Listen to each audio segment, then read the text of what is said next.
I'm William, and this is a story of how a single sentence ended my marriage of 4 years. For 4 years, I walked on eggshells, constantly trying to show the woman I loved that I wasn't like the man who hurt her before. But the day she said what she did, she had no idea what it would set in motion. I first crossed paths with Beth at a coffee shop downtown, 8 years ago. She was sitting at a table tucked in the corner, totally absorbed in her laptop. I was there to catch up on grading papers. I'm a high school history teacher, and something about how focused she was pulled me in. When she got up to grab another drink, I somehow ended up right behind her in line. We struck up a conversation, easy enough. She was knee-deep in a marketing project and stressed over a looming deadline. I offered to buy her coffee, but she politely declined. Still, we ended up chatting for over an hour once she wrapped up her work. Beth was sharp, witty, and intriguing. But there was also a wall around her, like she was always ready to retreat. When I asked for her number, she hesitated before giving it to me. Looking back now, that moment should have been my first real warning. Our early dates were both amazing and baffling. One minute she was totally present. The next, she'd go quiet and distant, like enjoying herself too much scared her. After our third date, she ghosted my text for 4 days. When she finally did call, she gave me this speech about how she wasn't looking for anything serious, that she'd just gotten out of a terrible relationship and wasn't ready for anything new. But she never said she didn't want to see me again. It was like she kept one door open just enough for me to stick around, while she stood ready to bolt. She acted like she wanted to be chased, but only so she could run if things got too real. Any sane person would have walked away right then. But I didn't. There was something about her that made me want to be the one to prove not everyone would hurt her. She talked about her ex a few times. His name was Thomas, with a mix of resentment and deep pain. They were together for 2 years, and from what she told me, he shattered her ability to trust. So I kept trying. I hung in through the roller coaster, her canceling dates last minute because she was having a bad day, going dark for days only to show up at my place with food like nothing had happened. She'd open up, then shut down anytime we got too close, emotionally or physically. And the ghost of Thomas never really left. She'd say things like, "Thomas used to say that," whenever I complimented her. "Oh, I've heard that before." It felt like no matter what I did, I was constantly being compared to a man who no longer existed in her life, but was still very present in her mind. After a while, I was emotionally drained. I remember sitting in my car, outside her apartment, after she canceled on me yet again. I stared at my phone and just knew I couldn't keep putting myself through this. I was 28, had a stable job, a good life, and I was wasting it on someone clearly not ready to be in a real relationship. The next day, I sent her a text I'd been mentally drafting for weeks. I told her I cared about her but couldn't keep being pushed around. I said I understood she had unresolved trauma, but I needed someone who was truly present, not someone always ready to flee. I wished her well and said we shouldn't see each other anymore. Within 2 hours, she was calling, texting, then showing up at my school after work. Suddenly, Beth was emotionally available like never before.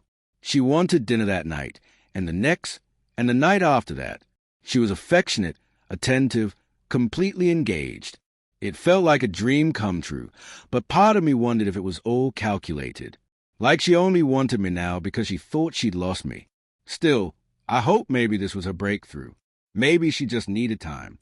2 months later, we officially became a couple. Things were better than ever in the beginning. Beth was more expressive, more affectionate. She talked openly about our future, met my family during Thanksgiving, and they adored her. But even during those happy moments, cracks were visible. If I brought up something serious, like how to move forward from past pain, she'd shut down or change the subject. She still compared me to Thomas, though in subtler ways, like saying I was different from him, but not necessarily in a good way. Things shifted again when we moved in together a year after meeting. Sharing a home meant there was no escaping the hard stuff, no running to separate spaces when things got heavy. And that's when I started to see how deeply rooted her trust issues really were. She tested me constantly. She'd spark arguments over minor things just to gauge my reaction. She'd go cold and wait to see if I'd snap. She'd make last-minute plans and spring them on me just to check if I'd get controlling or jealous. I always felt like I was on trial, like I was on a never-ending probation. What hurt most was her inability to truly open up. In all the time I knew her, she never cried in front of me. She got mad, she shut down, she pulled away, but never once did she show me her raw pain. Still, I saw her as someone worth fighting for, and in our second year of living together, I proposed. It wasn't the grand gesture I'd once imagined, just a quiet Sunday morning, kneeling in our living room. She said yes right away. But even then, there was a hesitation. She smiled, but it was as if she was watching herself from the outside, like she couldn't fully let herself feel the joy. We had a small wedding 8 months later with just close family and friends. She looked stunning and seemed happy. But that night, back at the hotel, when I talked about how excited I was for our life together, she grew quiet. When I asked what was wrong, she said something I should have paid more attention to. She told me she was scared because the last time she let someone in completely, they used it against her. She said she gave everything to Thomas, completely surrendered, and he betrayed her, cheated with someone from work. I assured her I wasn't Thomas, that I'd never hurt her like that. She nodded, then changed the subject. What I didn't realize then was that she'd already made up her mind. I would never get all of her. She would never give to me what she gave to him. Our first year of marriage was brutal. We argued more than ever before. She'd start fights over trivial things and push until I either snapped or shut down. Either way, it only confirmed whatever belief she already had, that I was no different from Thomas. She'd bring up her ex at the worst times, saying things like, "Thomas never talked to me like that," or "at least he was honest." It was like she was using her failed relationship as a benchmark I could never reach. And our intimacy, it only got worse. She went through the motions, but emotionally, she was a million miles away. Whenever I tried to talk about it, she'd get defensive, say she couldn't just switch feelings on and off. But with me, she had switched them off. By our second year of marriage, I felt like a stranger in my own home. She was polite, even pleasant, but the connection was gone. She confided in her friends about things she never told me, made major decisions without me. And when I suggested counseling, she flat out refused, said we should handle our problems ourselves. But we weren't handling them, we were just existing. By year 3, I'd lost all hope. I'd done everything, been patient, kind, supportive.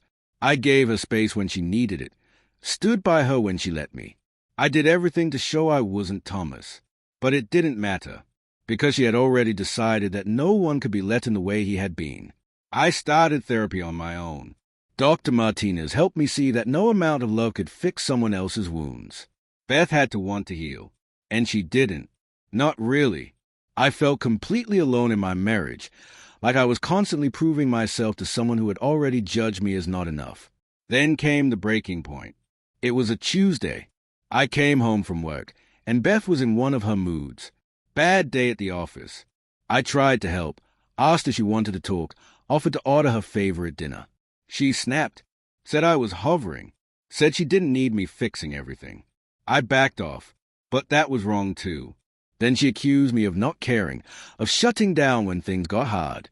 She brought up old fights, said I never listened, that I made everything about me. None of it was true, but it didn't matter. She was venting years of anger, and I was her punching bag. I stayed calm as long as I could, but eventually I broke. I told her I was done being punished for things Thomas did, that I had spent 4 years proving I wasn't him, and I was tired. That's when she looked me dead in the eye and said, maybe I should have married Thomas instead. At least he was honest. It felt like a punch to the gut. After everything, she was telling me she wished she'd married a man who broke her. I didn't argue. I didn't beg. I just stood there and realized that no matter how much I gave, I would never be enough. Not for her. I grabbed my keys, wallet, and walked out. She tried to stop me, said we weren't done. But I was. I'd been talking for years to someone who never really heard me. I drove to my parents' house. My mom knew something was wrong the second she saw me.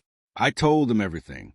My dad, who had never been Beth's biggest fan, just shook his head and said, I wonder when you'd figure out you deserve better. The next morning, I called in sick and visited a divorce lawyer. Since we had no kids and kept our finances separate, the process was straightforward. Beth called and texted nonstop, apologized, said she didn't mean what she said, But I knew better. Anger tells the truth. She meant it, even if she didn't realize it at the time.